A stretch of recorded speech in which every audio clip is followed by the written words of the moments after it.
Hello and welcome to Wisdom and God's Money, advice for my grandchildren and other young adults. I'm going to share the screen here and okay. Hi, I'm Lloyd R. Johnson, and I'm a ruling elder at Eastchester Presbyterian Church in the Bronx, and my grandchildren call me Bro, B-R-O, Bro, or instead of Grandpa. And that was started by Amir, my oldest grandson. That's him in the upper left side of the picture here.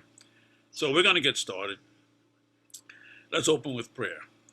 Almighty and eternal God in heaven, we give you thanks for this time together. Be with us as we learn from each other those things that are necessary and deserving of attention, so that we may cast aside undue concern over financial matters and turn our attention to being the blessing that improves the human condition of others. We pray in the name of our Savior. Amen. Well, I am retired from the financial services industry, and I was licensed to sell and service all forms of insurance. I was a licensed stockbroker and a registered investment advisor specializing in retirement planning. For you Presbyterians, I also worked for the Board of Pensions in the Board of Pensions Credo program as a financial faculty member for about 9 years. Before we proceed, I have to read this to you to keep myself out of trouble. It's called a disclaimer. And it says this workshop is not intended to give legal or tax advice. You should consult your legal or tax advisor for advice regarding your particular situation. Insurance and investment products, mutual funds, annuities, stocks and bonds are not offered in this workshop. You should know that the investment results illustrated in this workshop are hypothetical and they are not FDIC insured, are not deposits or obligations or guaranteed by any financial institution. They are subject to investment risks, including possible loss of the principal invested, and may involve sales charges and other fees. So I want you to please stay awake and pay attention. A retired Methodist minister once told me that whoever fell asleep during his sermons, if they were all laid end to end, they would have been a lot more comfortable. So take notes, don't fall asleep, and remember that King Solomon in the Bible was a wise and wealthy king. He didn't pray for riches, he prayed for discernment, and he was given wisdom and God's money.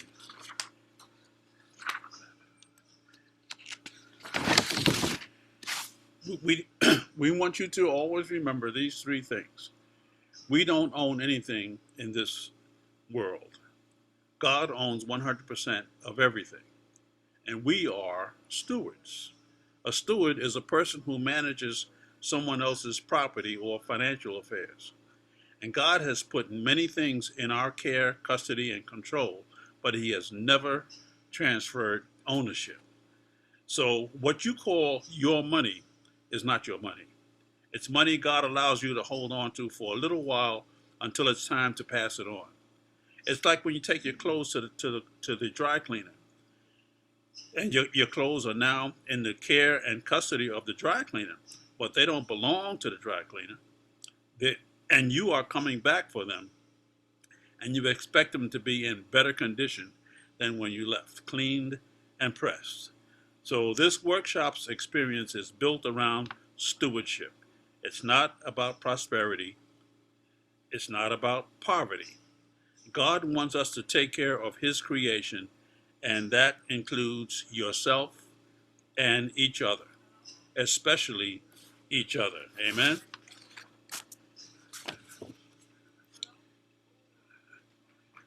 Okay, we all have financial objectives or financial concerns, and I've listed some here, retirement income, perhaps if you're beginning to have a family, children's college expenses, this is home ownership may be a concern of yours, business ownership may be a concern of yours, caring for parents, and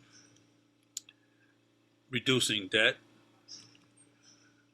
emergency or an opportunity fund. We're going to discuss that some more later on, and leaving a legacy, and not being a burden on your children when you get older. And what else would you put on your list? You can list, you can keep a list, your own list. And what is your dream?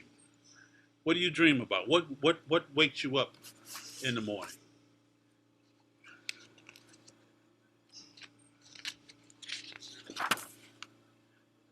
There is a basic financial guide I want you to always know. Never spend 100% of any money you receive. Never spend 100% of any money you receive. Never, ever spend 100% of any money you receive. And from your regular income, we want you to learn to live on 80% of your regular income. Not 110%, but 80%. Save and invest 10%. You can call it tithing, or you can call it sharing, or you can call it giving, but tithe, save and invest 10%, tithe, give or share 10%, and live on 80%. Now, any other money you receive, tithe or give or share 25%. That's the suggestion. Save 25% and enjoy the other 50%. Okay, now of that 80% that I was talking about, half of that, or 40% of the 100, is for necessities. You know, housing, rent, and clothing, mortgage, and so on. Things that you have to spend your money on, and 20% is for important things, and 20% for the nice things, like enjoying music, going to the theater, eating out, and so on. Taking a mental health break. Okay. Unfortunately, people spend on average 15 to 20% of their income on junk, unnecessary things, things you don't need, and you should be giving and saving more, but Americans tend not to. Okay, we end up saving anywhere from 0 to 5% of our income on average, and we suggest that if you can't tithe or save 10%, and we ask that you ease into it. You know, figure out what percentage are you doing right now, and try to increase it. Okay, I know someone who gives 30% and saves 20% and lives on 50% of his income, but he has done very well for himself over the years. Okay, we're going to briefly work on what we call a budget for for the next 30 days. I want you to collect your receipts. You can wait till the beginning of the month, or you can start now. For the next 30 days, collect all your receipts, everything that you spend money on. Oh, and if you don't have a receipt, write it down on a piece of paper. Okay, for those things you don't have a receipt on. You remember you gave that beggar on the street $20? Okay, and he didn't give you a receipt, so write that down. Okay, but it was a little more than $20. I see. Okay, well, whatever it was, write it down. And at the end of the 30 days, separate the receipts into must have and want to have. The things that you spent your money on, to must haves, and the things that you want to have. Okay, separate them, and you're going to use those receipts to help you manage your income. Okay, and you have to prioritize what you spend, what you think is important. Okay, I remember my son back when he was in high school. He wanted this expensive pair of sneakers. I don't remember if they were Air Jordans or what they were, but I know they were a lot of money, and I wasn't going to spend the money on that on a pair, that much on a pair of sneakers. Anyway, he um, he didn't get the sneakers. He said everybody's got them, but everybody wasn't. Maybe two kids in the whole high school had them, so you thought everybody had them. But he went on, graduated, went to college, came home, got a job, started working. Came home one day with a pair of sneakers that he bought with his own money that he worked for, and he was so proud of himself. He said, "Look, Dad, only 19.99." Okay, so you assign a priority to what you spend your money on. Okay. Now we're gonna talk about managing your income. Okay. You have your income, which is could be your salary or income from investments, could be some fees, royalties, whatever it is. You're gonna list your income, and then you're gonna after that you have your must-haves. Okay, the things, the giving and the saving, and your mortgage and rent, and utilities, and so on. Let me advise this in the beginning. You must spend on your rent, your mortgage, your utilities. Always pay them on the due date. Never pay them one day late. Always pay your mortgage or your rent and your utilities on the due date, not ever one day late. And that will reward you. You'll figure it out as life goes on. Okay, so after you list, we're gonna do this on the budget worksheet that should have been emailed to you. Should have received in your email. If not, I'll email me and I'll send you one. And you're gonna list that on your sheet, and subtract that from your must-haves from your income, and what you have is the money you have left. You're going to spend on things that you want to have, like eating out, which is one of the um, biggest unnecessary expenses is eating out and take out. Many people eat out too often, or they order takeout too often. Okay, and if you find that you need some extra money, you can do some extra things like consulting, or create an online course, or teach something at a local college, or you can have a side trade if you're a crafty person. Okay, you can. I remember my grandson when he first went to Morehouse. One of my grandsons, Bilal, I think it was. Yeah, it was Bilal who went to Morehouse, and he found out that his fellow classmates did not never learned how to do laundry. So he did laundry. They went out and partied. He did the laundry, charged them for it, so he had extra money in his pocket. And I also want to advise you not to avoid putting your want to haves on a credit card. Okay, if you can't afford it, don't buy it. Don't use a credit card for it unless you're going to pay it off at the end of the month when it comes due. Okay. Now,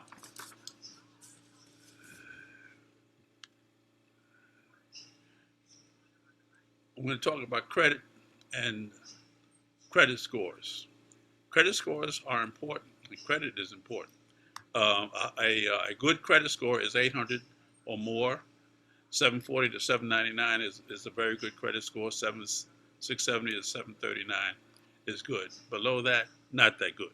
Why do you need good credit? Because you're going to be doing things as you go during life. Might buy a car. You want to get an auto loan. You may apply for a mortgage. Okay, and you want to get have a good score, because the better score will give you the better interest rate. Okay, you may go into business. You want to take a business loan from a bank. Okay, when you go out, you're going to need it to have a credit card, If you travel, if you check into a hotel, they want a credit card. If you use Uber or Lyft, you need a credit card. When you're buying auto insurance, the insurance company check your credit rating to see whether or not they're going to issue the insurance to you, and and and and, and how much they're going to charge you. Okay. The root word for credit, when they offer you credit, the root word is credo, which means I believe or I trust. And when they give you credit, what that means is they say we trust that you will pay this money back, and you learn how much they believe you by the interest rate they charge you. If you find yourself in I forgot to mention those folks who go to college. When you apply for a job, when you finish college, it's different from applying for a job when you finish high school. The job you apply for when you finish college, they're going to check your credit score. Okay, you don't need it if you're going to be working at McDonald's, but you're going to need it if you're going to be working for Goldman Sachs. Okay, now if you find yourself in financial difficulty, there is an organization called the National Foundation for Credit Counseling. You can access them at their website or call them at this number, and what they will do is check you or ask you for your zip code and refer an excellent financial planning, not a financial planning, but a credit counselor to you. Okay. Emergency funds. We suggest you establish an emergency fund and an opportunity fund, or a KSF, a known slump fund. That's what KSF stands for, known slump. Emergencies, because emergencies happen, and we want to keep you from borrowing. That's why you have an emergency fund, to keep you from borrowing. Because if you borrow in an emergency, it's because you don't have the money. Okay, so it's good having an emergency fund. It's good for individuals. It's good for churches. For you church folks out there, you church treasurers, it's good to have for your church to have an emergency fund. Emergencies happen. Okay, and you should be prepared for the expected and the unexpected financial events that happen in your life. And some financial planners suggest 3 to 6 months. I suggest 1 year, a 1 year emergency fund, because you never know what's going to happen. Many emergencies are not just short lived. Look what happened recently at this is being recorded in August of 2021, and so those of us know about what happened with the pandemic. Some folks' emergencies started last year, and they're still in it, and haven't and yet to survive. Okay, so when the goal, if you reach the goal, whatever you set your emergency fund at, when you reach that goal, continue saving that money so you can put it into a retirement plan or something like that. Okay. Now, I've heard people say investing is like gambling. Okay, we're going to start talking about investing. Investing is like gambling. I don't think is like gambling. There's a difference between saving, investing, and gambling. And in savings, you have some guarantees. In investing, you have what's called a reasonable expectation. And in gambling, you have a guarantee. Okay? In savings, your guarantee is you have a guaranteed return of your money. You put your money in a savings account, the bank guarantees they're going to return your money to you. Okay? And we have the Federal Deposit Insurance Corporation, but for all intents and purposes, most of your money is guaranteed. Okay, and they guarantee a return on your money, whatever it is. If it's 1% or 10% or 5%, the bank will give you a guaranteed return on your money for at least 1 year. Okay. Now, investing, you have a reasonable expectation of a return of your money. A reasonable expectation of a return of your money, and a reasonable expectation of a return on your money. Okay? In gambling, you have a guarantee that you will lose your money. That's the guarantee with now. This is I heard the other day. This is August 2021. I heard the other day on the news that gambling casinos are expected to have a record-breaking year. That means a lot of people are expected to lose a lot of money. That's what happens with gambling. Okay? Now, when I started doing these workshops, a friend of mine, Reverend James Foster Reese, suggested, this was back in 2002, he suggested that I call it How to Become a Millionaire. And it was going to be done for a church organization. And I said, I didn't think that was a good one. He said, yeah, make it How to Become a Millionaire. So I changed it to How to Be a Spiritual Money Manager. And eventually how I changed it to Wisdom and God's Money. Okay? But we can ask the question, how do people become millionaires? Okay? And you work, and you earn your money, you have your expenses, and if there should be some left over, and that you should be able to save and invest some of it. Now, if you flip that around and say, you work, you earn some money, you save some of it, and whatever is left over, you goes towards your expenses. Okay.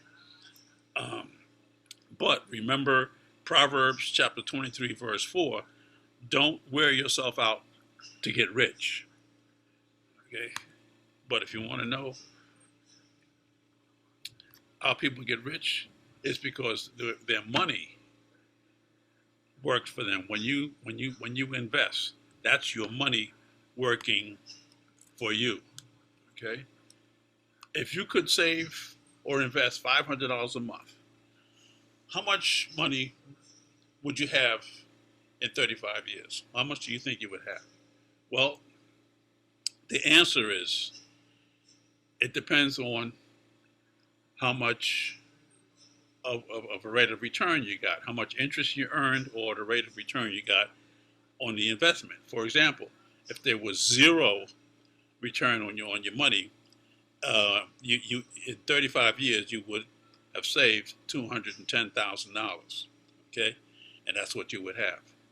If you earned 4%, let's say, you would have more than double that 200. You'd have $458,000 if you earned just 4%. If you earned 8%, you'd have over $1 million, $1,154,000. So it depends on the rate of return. Okay. Now,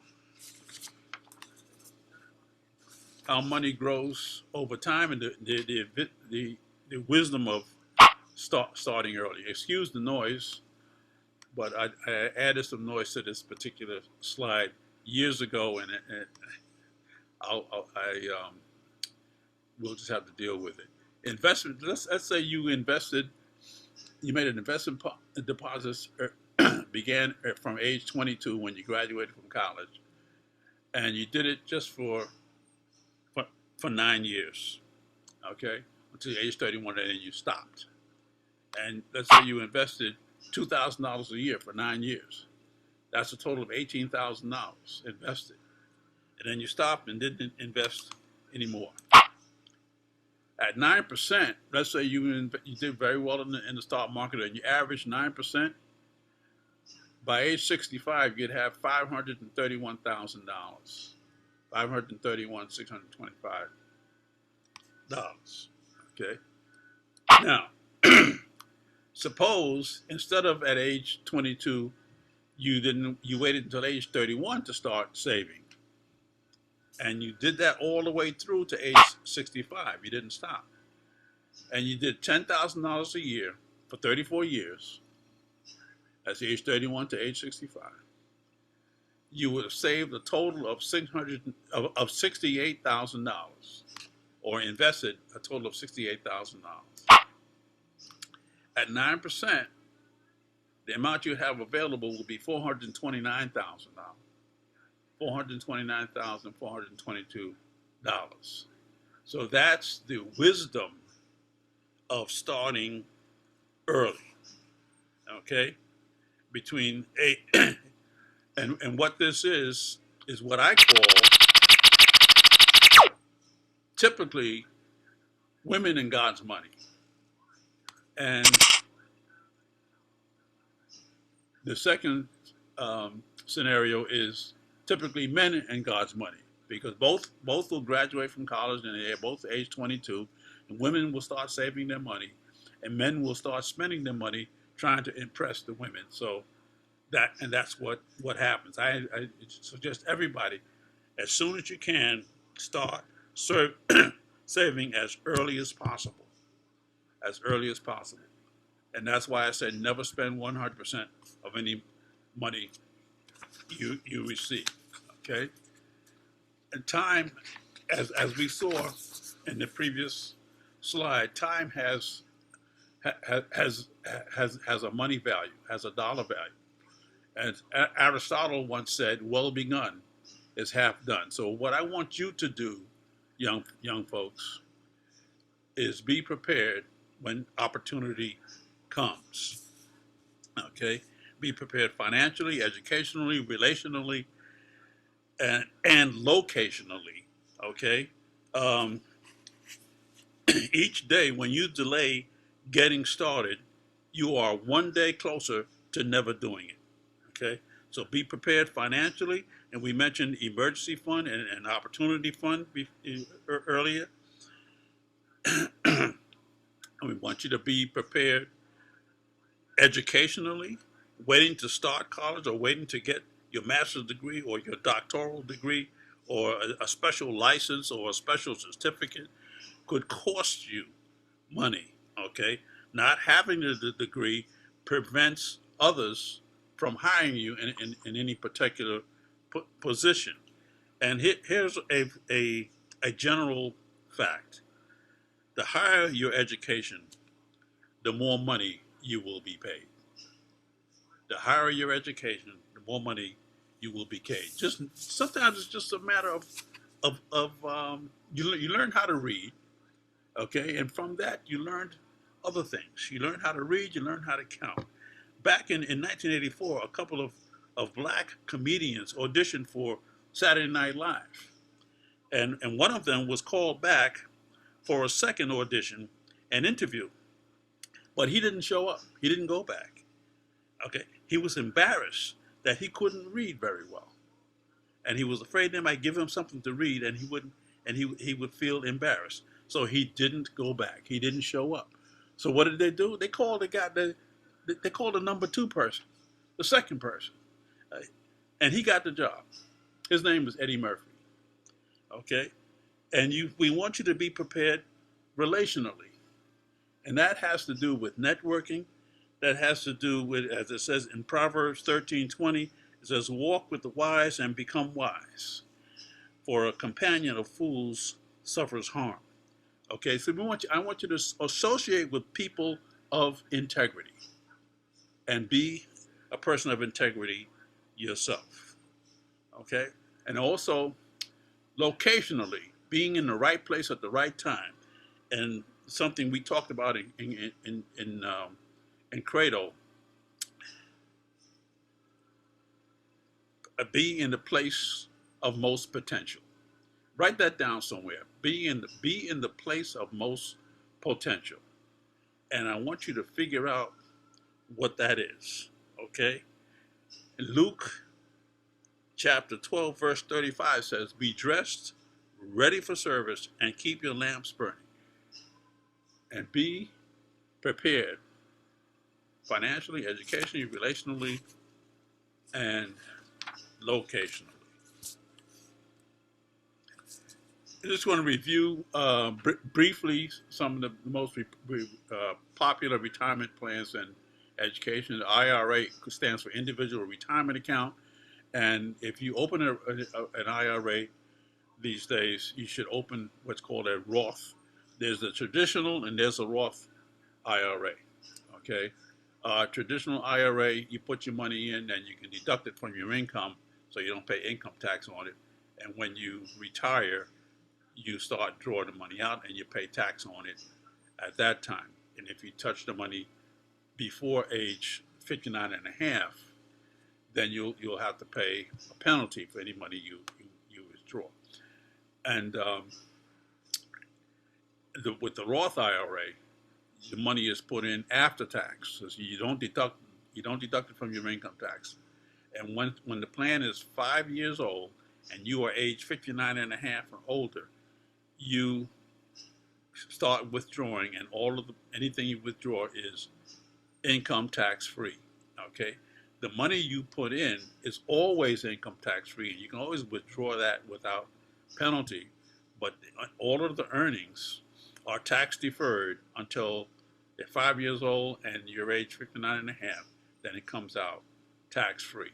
Okay, and those two principles can be applied to the 401k on your job, or 403b or TSP on your job. If your employer offers the 401k or 403b, and for federal employees it's called a TSP, then I advise you, especially if they offer a match. If they say we'll match 5% of what if you put in 5% of your income, we'll match 5%. Always do that. If you don't, I'll come and shoot you, because it's free money. Because if you put in $1, they'll match the dollar, so you've doubled your money automatically. Okay.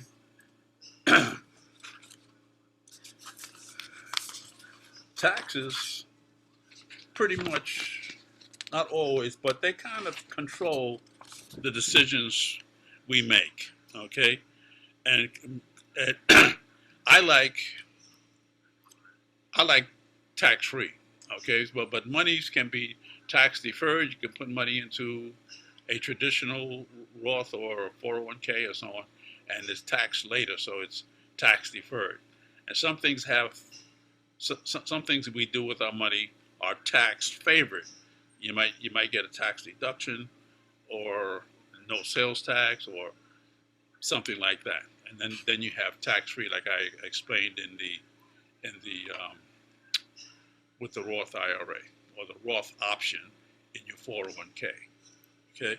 Now, people who are most financially secure or financially independent have their fingers in one or all of these three pies. Okay. Business ownership, real estate ownership, and stock ownership.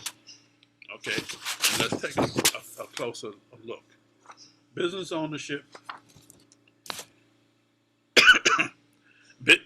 You want to go into business for several reasons: to be independent, okay, be your own boss. Okay, the value of the business can grow, therefore your net worth grows. Okay, you may want to sell the business at a profit. Also, you can choose how your income. The income from the business will be taxed.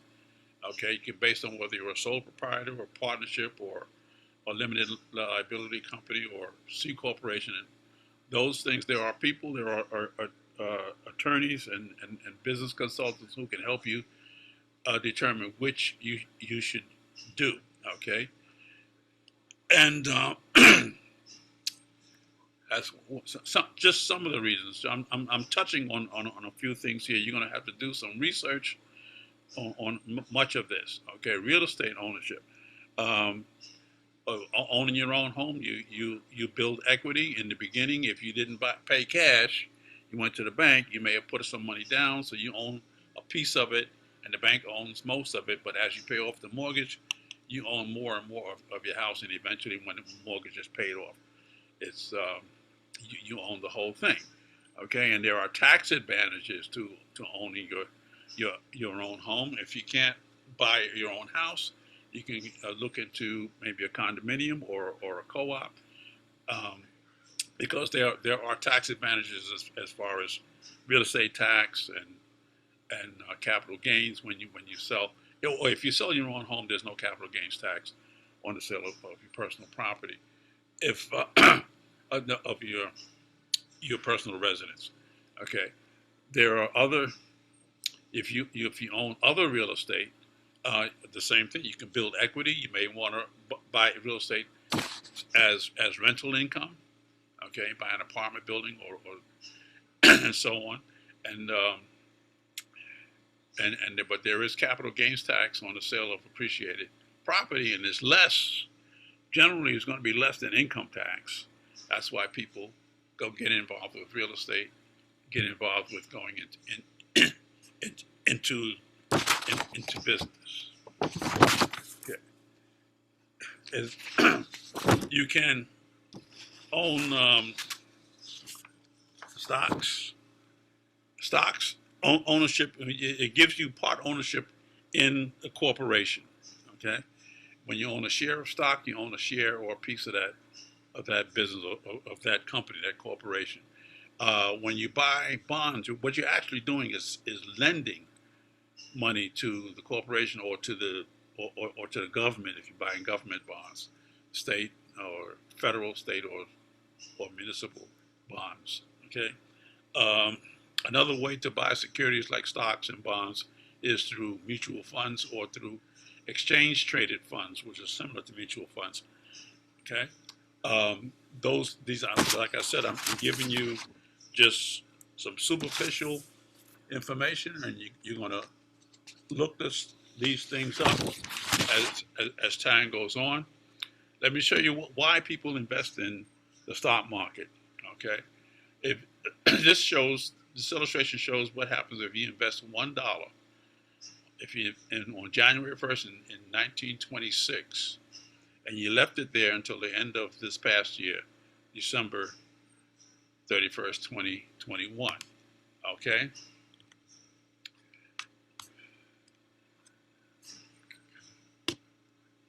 If you invested in small company stocks, you would have averaged 11.8%. Okay, that's better than the 1% you get in the bank right now. 11.8%. Your dollar would have grown to $41,978. If you invested in small company stocks, you would have averaged 10.3%, and your dollar would have grown to $10,945. That's why people invest in the stock market. Okay. If you bought long-term government bonds, you would have averaged 5.7%, and your dollar would have grown to $186. If you had treasury bills, which are shorter term, like, and this is similar to saving money in the bank. Like if you put your money in a savings account, okay, you would have averaged 3.3%, and your money in the savings account would have grown to $22. So people prefer to invest in the stock market because the stock market outperforms almost any other type of investment over the past over 100 years. Okay, and we just show you what the value is when we're talking about inflation. Okay, and you may think, here's what happens in the stock market. Let's say you had a rubber ball and a Spalding, and you're bouncing the ball, and you're standing on the ground bouncing the ball, and you start walking uphill. As you walk uphill and bouncing the ball, every time the ball hits the ground, it's at a higher level than it was when you were further back down the hill. That's what happens with the stock market. Stock market goes up and down, but it goes up and down on an incline plane. Okay.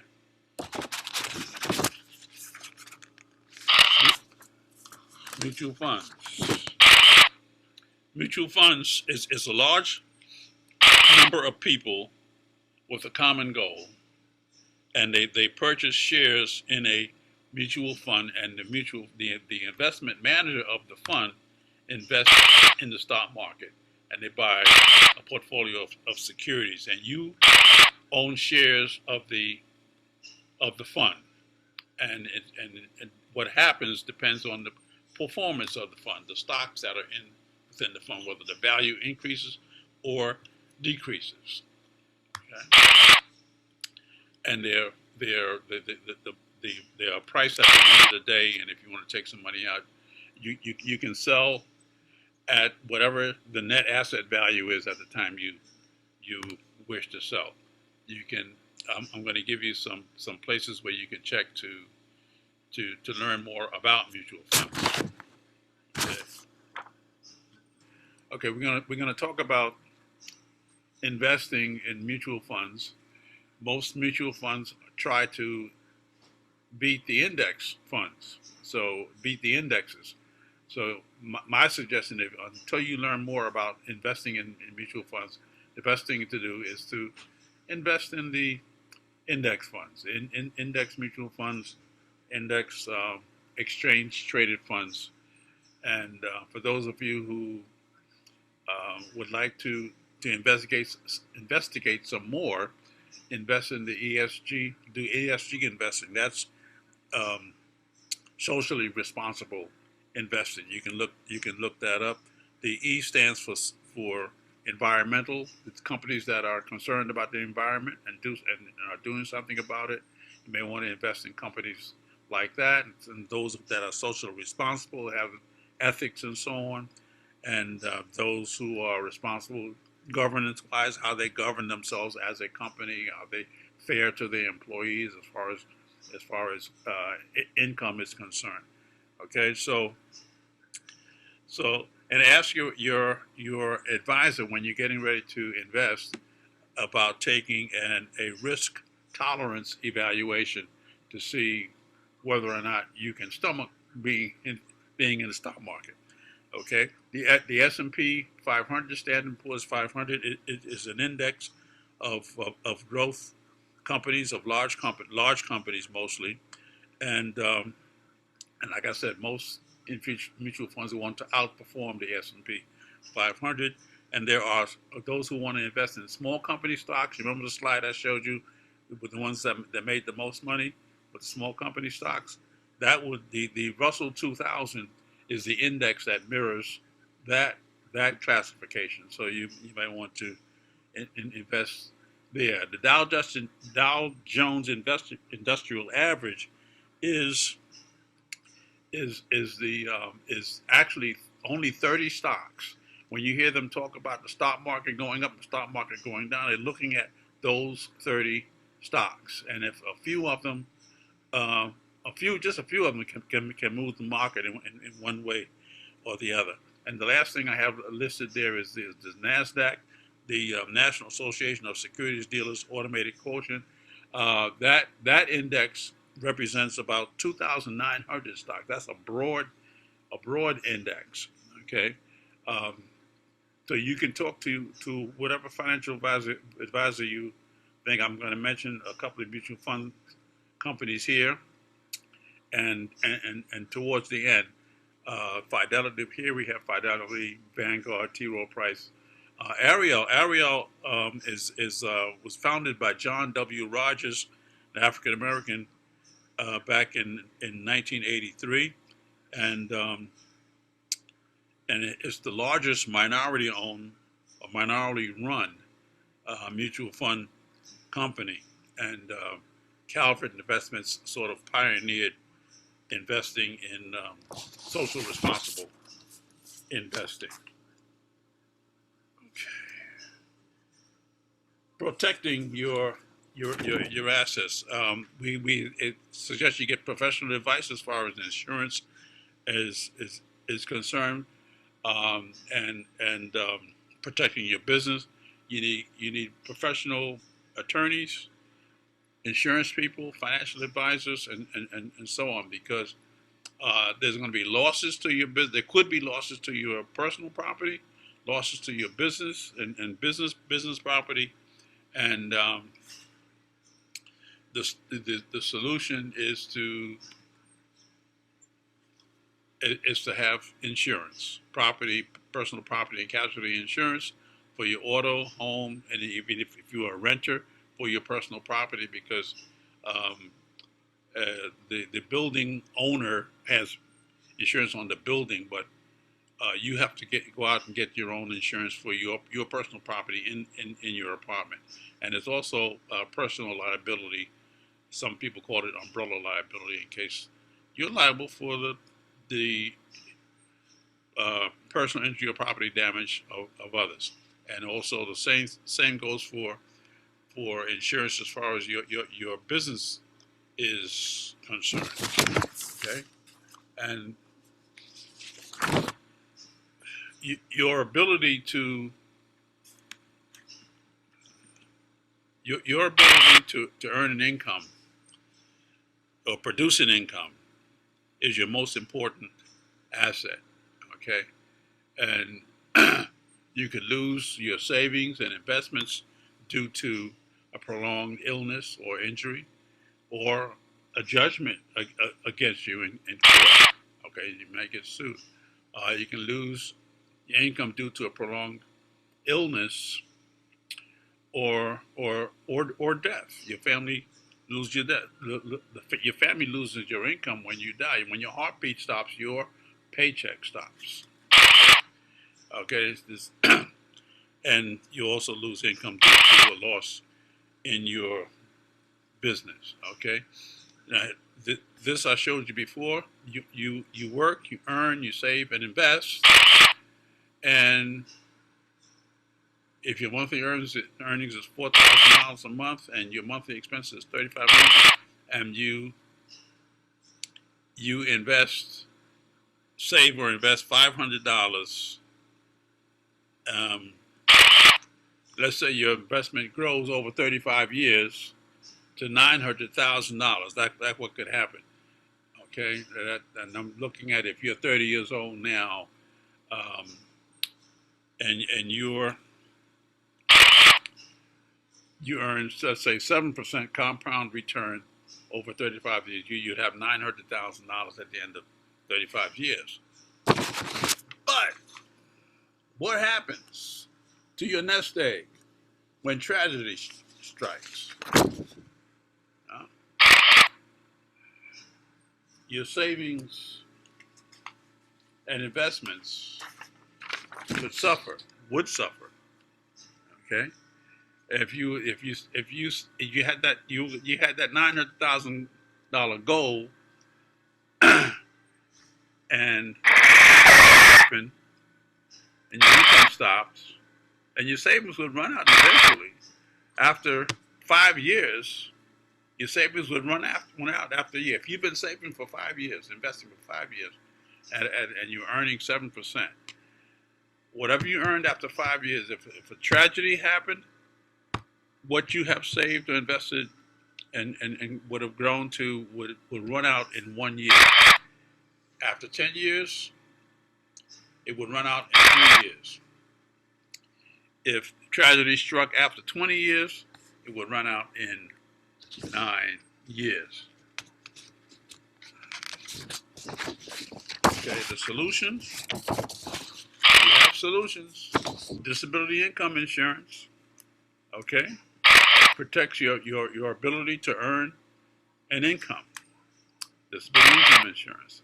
Health insurance. It protects your savings and your other assets. Okay, it's very important. I remember back in 2013, I spent 13 days in the hospital, and the cost was $110,000. But because I had insurance, it only cost me $1,000. It cost the insurance company $109,000. Okay, so make sure you have health insurance. Okay, long-term care insurance. If you can't perform 2 activities of daily living, you need long-term care. What the insurance does is protects your savings. Otherwise, you'd have to use your savings. Okay, life insurance. As far as burial is concerned, you get paid right away. But the other reason people have life insurance is because they don't want to wait for inheritance to come through, or for the courts, or to release funds. What life insurance companies do, they pay the beneficiary directly. Okay. Um, Sometimes you go to the bank and say, oh, so and so passed away. As soon as you tell that to the bank locks the account and don't let anybody in until the state tax people come and take a look, see what you got. Okay. Um, Wills, trusts, healthcare proxy. We're going to talk about that to protect your legacy, continue your stewardship, and prepare for the unexpected. Okay. Um, what you should do as far as wills and trusts are concerned. We suggest that you have a will, durable power of attorney, healthcare proxy, living will, and a living trust. Okay, what a will does is is a last will and testament, and it spells out whom you want to give your assets to after you die. Okay, a durable power of attorney. That's to make sure that in the event you are incapacitated, unable to take care of your financial things, someone will make sure your rent gets paid and your mortgage and your bills and so on. Okay, so you can have a lawyer draw up the durable power of attorney for you. A healthcare proxy identifies the person who will step in and make decisions about your medical needs when you can't make them for yourself. Okay, you're in the emergency room, but things still have to get done. So the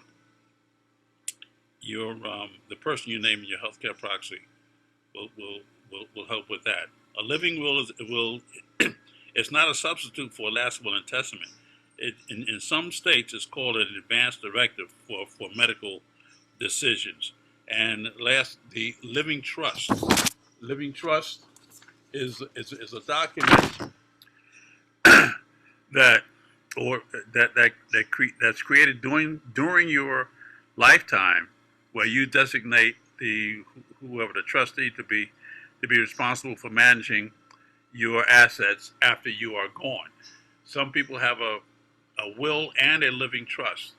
Here's the thing about a will. When you have a will, it has to be submitted to probate court, and it's open to it becomes public information. Okay, what's in a trust is private. If you put something in a trust, you leave property or leave anything to anyone, and if it's in a trust, it's private. Nobody else knows but the trustee and the beneficiary. In a will, the whole world can know, because you can go on the internet and get that information. Okay. Now, I wanted to to mention a couple of important things. One is beneficiaries need to know that they are beneficiaries, especially of your life insurance, and if you have a trust and so on. Otherwise, if they don't know to ask.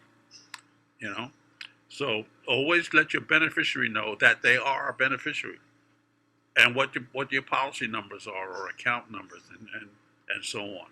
Okay, and when you are incapacitated, or if you die, someone will need to have access. They need to have your keys to your car, to your safe deposit box, to your home, and whatever else you want. I left a blank line there for you to write down other things you may think of.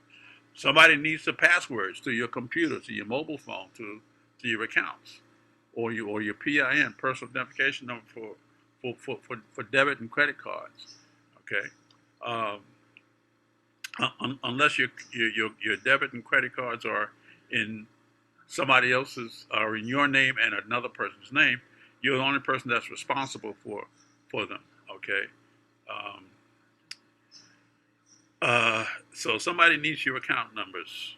They need your life insurance policy numbers, the name of the company, and so on, and whom they should contact. Excuse me. Okay. Now that's pretty much what I wanted to talk to you about, except some personal things. The goal of I want to talk about this. The goal of former slaves following emancipation.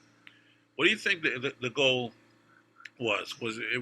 I'll tell you this. It wasn't reparations. It wasn't getting revenge. It wasn't going back to Africa. It wasn't finding a job that pays money. It wasn't about finding a place to live. The number one goal was reconnecting with family members. That was the number one goal following emancipation. And I suggest to you to stay connected with family. If you're not connected now, get reconnected with family, with your mother, your father, children, sisters, brothers. Stay connected with family, because one thing I'll tell you, I'm 78 years old right now, and when you attend a funeral, all those fair weather friends may or may not show up. Family always show up because they care about you. Okay, so stay connected. Make a phone call. Don't text or email. Make a phone call, or the most important thing you can do is make a personal visit and hug each other. Okay? Now, some survival tips.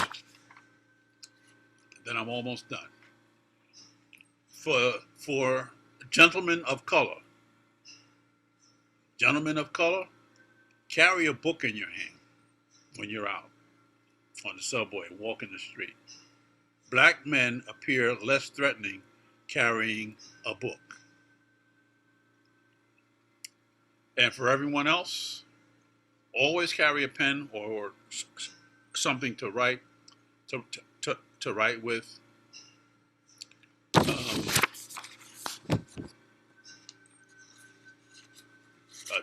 3x5 cards, a couple of them, and keep them handy. Always dress appropriately for the occasion. Speak courteously to everyone. Speak courteously to everyone. Keep social media posts tasteful. Someone can reach back and take a look. Employers, take a look at your social media posts to decide whether or not they're going to hire you, offer you a raise or a promotion. Okay? And lastly, read one chapter of Proverbs every day for 31 days. Read one chapter of Proverbs in the Bible every day for 31 days. And here are some other resources you may want to take advantage of. I'm Facebook. On Facebook, I follow Sharon Epperson. She's a financial consultant contributor on CNBC, and you'll see on some TV shows on the NBC network. Okay, do you know seniors who need advice on Medicare? That's a friend of mine. Her name is Doreen Thompson, and she's very knowledgeable about insurance. And when she worked for Blue Cross and Blue Shield, the Social Security Administration borrowed her from that company to help explain Medicare and how it works to their Medicare recipients. And whenever they call for information, and now she has her own insurance agency, and she specializes in Medicare. She can answer your questions. And down below are some investment websites you can look at. So thank you. I think this took maybe an hour or so, and there's my phone number, my cell phone number, and my email address. If you have questions, give me a call, send me an email. Thank you, and have a good day.